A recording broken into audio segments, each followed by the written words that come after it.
Hello friend, आज हम question discuss करेंगे जो कि नीट फिजिक्स में आया हुआ है।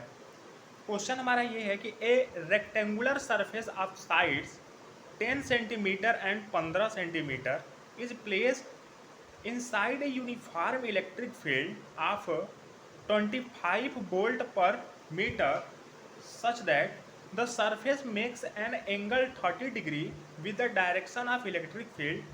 Find the flux of electric field through the rectangular surfaces. तो क्वेश्चन में हमारा ये गिवन है कि कोई हमारे पास एक रेक्टेंगुलर सरफेस है जिसकी साइड्स जो हैं 10 सेंटीमीटर और 10 सेंटीमीटर और 50 सेंटीमीटर हैं। 15 सेंटी अब हम यहाँ पे इसको ड्रॉ करेंगे।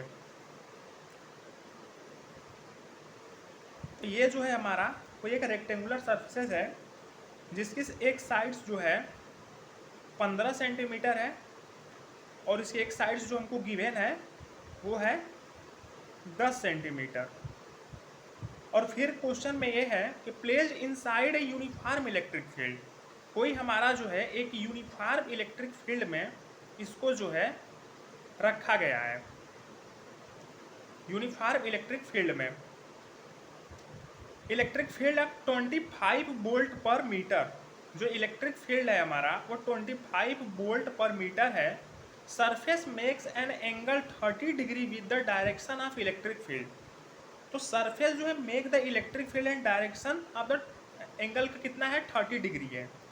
मतलब ये हुआ कि जो हमारा टोटल सरफेसेज है टोटल तो 90 डिग्री है, तो जो इस एंगल पर 30 डिग्री जो यहाँ पे हमारा बना रहा है, तो हमें जो है इलेक्ट्रिक फील्ड और जो एरिया उसके बीच का जो एंगल देखना। अगर यहाँ पे ये 30 डिग्री है तो हमारा जो ये एंगल होगा ये 60 डिग्री होगा। तो हमसे पूछ रहा है कि find the flux of electric field through the rectangular surface. हमें फ्लक्स जो है यहाँ पे कैलकुलेट करना है।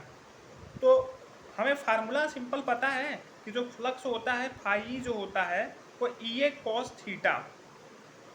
और यहाँ पे अगर हम देखें तो जो ई है हमको यहाँ पे गिवन है 25 वोल्ट पर मीटर, 25 वोल्ट पर मीटर। और ए जो है हमारा हमको यहाँ पे साइड्स दिया गया है 15 और 10 सेंटीमीटर। तो 15 एंड 10 इंटू, चूँकि सेंटीमीटर में है मीटर में हम करेंगे तो 10⁻⁻⁴ हो जाएगा। और यहाँ पे थीटा जो देखें 30 डिग्री जो यहाँ पे हमारा है प्लेस्ड इनसाइड इलेक्ट्रिक फील्ड इतना, then the surface makes an angle 30 degree. तो हमें ए और ई, जो हमारा ए और ई है इसके बीच का जो एंगल है वो 60 डिग्री होगा। तो यहाँ पे 30 जो थीटा होगा हमारा यहाँ पे 30 नहीं होगा, यहाँ पे 60 डिग्री होगा। अब सिंपल जो हमको ये वैल्यू है हमको गिवन बस इस फार्मूले में हमको यहाँ पे रख देने हैं।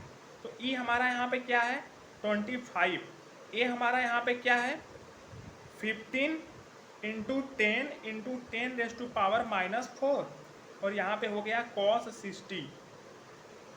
और cos 60 अब हम यहाँ पे थोड़ा सॉल्व करें तो 25 इंटू 15 इंटू 10 इंटू 10⁻⁻⁴ और cos 60 की जो वैल्यू होगी वो होगी 1/2।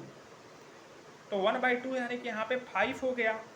फिर इसे अगर हम सॉल्व करेंगे तो हमारा जो आएगा 1875 इंटू 10⁻⁻⁴ इक्वल टू, इसको हम लिख सकते हैं 0.1875 न्यूटन पर कूलाम इंटू मीटर स्क्वायर। तो जो हमारा फाई ई की वैल्यू जो आएगा वो आएगा 0.1875 न्यूटन पर कूलाम इंटू मीटर स्क्वायर। तो इस क्वेश्चन में जो है हमें हमारा यहाँ पे ऑप्शन जो कौन सा करेक्ट होगा, बी ऑप्शन करेक्ट हो जाएगा, ए सी डी हमारे जो है रॉन्ग हो जाएंगे।